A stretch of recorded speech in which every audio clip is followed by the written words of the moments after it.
ಆ, ಇನ್ನೊಂದು ಪ್ರಶ್ನೆ, ನಮ್ಮ ಸಾಕು ಪ್ರಾಣಿಗಳಿರ್ತಾರಲ್ಲ, ನಮ್ಗೆಲ್ಲರಿಗೂ ಪೆಟ್ಸ್ ಇರುತ್ತೆ,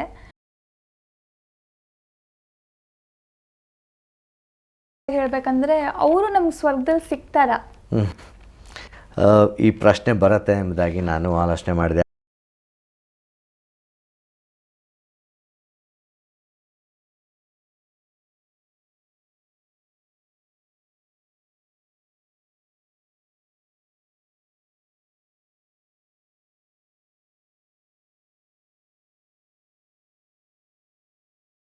ಇಷ್ಟಪಡ್ತೇನೆ.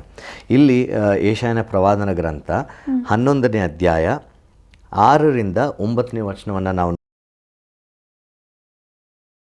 ಕಾಲ ಅಂದರೆ ಅಥವಾ ದೇವರ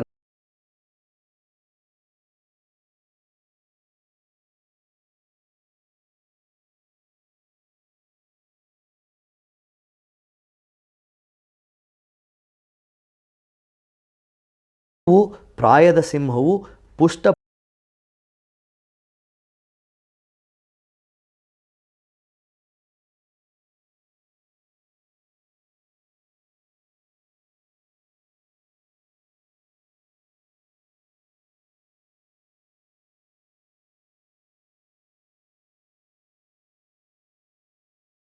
ಪ್ರಾಣಿಗಳಿಗೆ ವಿಶೇಷವಾದಂತಹ ಒಂದು ಸ್ಥಾನವನ್ನು ಕೊಟ್ಟಿರುವಂಥದ್ದನ್ನು ನಾವು ಸತ್ಯವೇದದಲ್ಲಿ ಕಾಣ್ತೇವೆ. ಅಂದ ಮಾತ್ರಕ್ಕೆ ಅವರಿಗೆ ಸ್ವರ್ಗದಲ್ಲಿ ಪಾಲಿದೆಯಾ ಇಲ್ವಾ? ಸೊ ಆ ಪ್ರಾಣಿಗಳು ಎಲ್ಲಿ ಹೋಗ್ತವೆ?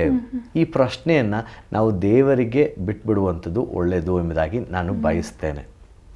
ಪ್ರಾಣಿಗಳು ಇರಬಹುದು ಅಂತ ಇದೇ ವಾಕ್ಯದಲ್ಲಿ ಒಂದು ಹೋಪ್ ಇಟ್ಕೊಬೋದು ಅಂತ ಹೇಳ್ತೀರಾ?